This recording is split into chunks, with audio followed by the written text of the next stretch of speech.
Welcome back to the Masters of Arabia tournament. We are currently in Game 2 between Seb Adhoc and Draco. We have again Seb Adhoc playing in grey and Draco again playing in green. So we can see again that the opponents here are pretty much straight across the map from each other. I'm just dragging this out to show just how far away they are apart. So the rush distance isn't huge, but it's still pretty big. It's about as big as you can get. Of course, being as big as you can get, being in this corner and the opposing corner over here. So we do have Draco in the left corner, and we have Seb Adhoc in the right side. Sorry for all this skipping around at the moment, but I just want to get to the point as quick as possible, because a lot of these games don't last very long, and it's hard to put all this information into them. So we are in Game 2 currently, and in Game 2 it is the Aztec War, and that means that both players are going to need as much gold as possible, because Aztecs are a very gold-heavy civ. Not as gold-heavy as Turks, of course, because Turks without gold, you're pretty much, it's a good game without gold. But lots of Aztec units to really get going with Aztecs, you need that gold, especially because they get Arbalist, and they get the Eagle Warrior, which is the most used thing probably from Aztecs, between the crossbow for Castle Age harassment and the Eagle Warrior for Imperial Age damage. They're both real gold heavy units. Like, they're not like 75 gold each or ridiculous like war elephants or anything, but you know, without gold they can operate, because they do get that small trash. Like, they have enough there to do the damage, but naturally nobody wants to be stuck with trash units. So that's enough waffling on about that. What are we going to see? Usually in this we will see a Drush, and then that will transition into our Archer Flush, which then will either see 2 or 3 ranges go down, and that'll go into Blacksmith, and then they'll go up into Castle, and that'll continue out with Crossbows, and if it makes it to last, then it'll just become who can build the most Eagle Warriors. And that again is of course going to come down to gold! So, let's have a look at the quick positioning. We have quite an abundance of gold actually for Hock right now. I'm just going to call him Hock. And he's got this gold mine here, he's got this gold mine here, and he's got this gold mine here. All pretty close in, that's 3, and I wouldn't say it's easily defendable, but you know, if he put a town center down, it wouldn't be too far away from his main one, so his army wouldn't be running halfway across the map. He's got a nice stone patch here, his berries are towards the back, he's got deer near him as well actually. He might go for these deer, just because of the fact they're so close to the mill, and it'll allow him to get that little bit of extra boost that he needs to get that militia out. We currently have 5 villages on wood there, so we will see the barracks go down, and there it is there. And how's the timing on that? Timing on that boar there is actually pretty much perfect. Very impressive allure there by Hock. And I really wouldn't know if he's going to go out to these. Even if you put a village behind him and start attacking him towards the mill, and looks like he's going to... Yeah, definitely going for those there. Definitely a smart idea. So let's have a look at Draco. What are you up to? You've got your gold position here. You've got another gold towards the back here, which is good. However, it is in this crater area. Looks like he is in a crater, so that's not going to help at all. Especially with gathering here, because villagers hate walking uphill, as we all know. And 2 farms down currently an idle villager. Got the barracks down there, so he is going to be going for the Drush. We can see right there that Hock has found his opponent. No garrison there to try and kill it off. But stealing that sheep there, actually, quite an annoying feat there. And killing it right back over there, that's pretty much minus 100 food for you. Hock definitely playing it hard right now. We've got 3 militia there, and do we have any militia? We've got the 5 there, and the Eagle Warrior, which is somewhere on the map, I'm guessing right here, yes.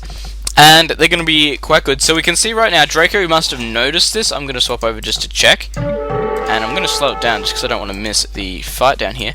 But yes, he knows that barracks was there, so he knows his opponent was going for it, which means he decided to go for the defensive Drush. What's the plan here? Eagle Warrior, looks like that Eagle Warrior could get attacked, however they do have the same speed, so he should get away unless he makes a bad turn. And could have been attacked there, yes he was. I'm hearing attacking somewhere, and here we are!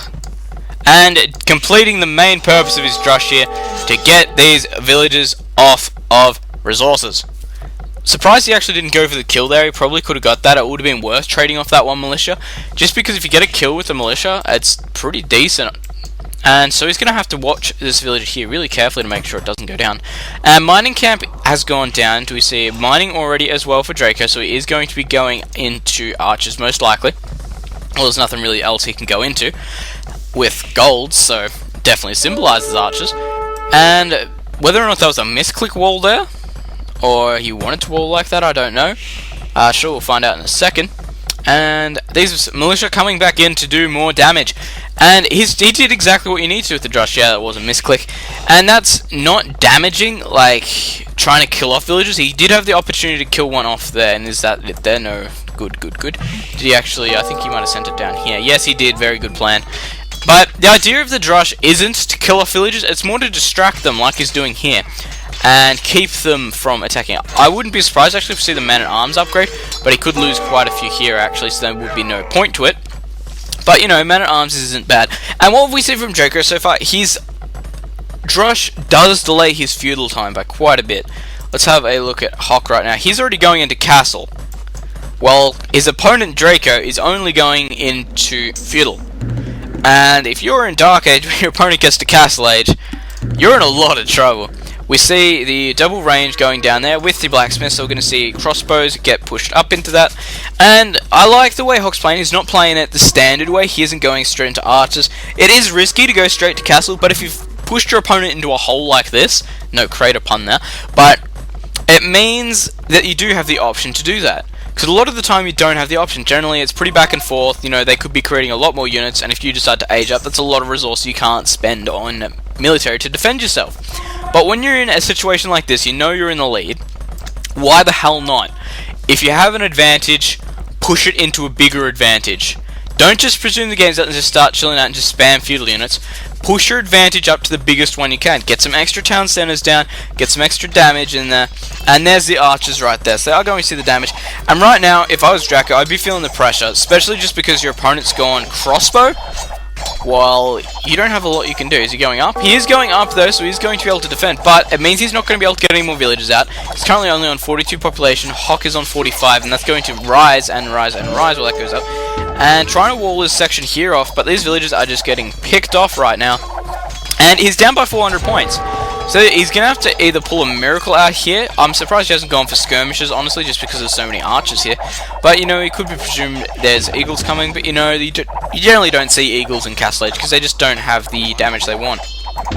So, Siege Workshop is down again, the forward, same thing as the other game, and he's going to come forward with his battery rams, and he's going to be able to just push through here really quickly. There's not a lot he can do to defend against it again. He's got all archery units, and as we know, battery rams, 180 on the defense there. Not a lot they can do about it. Draco going up to Castle Age there now, so he is going to be able to upgrade to crossbow and get those attack upgrades. He does have the heal bonus there as well, if he chooses to use it. And it looks like this archery range here is going to go down without too much real play there, actually.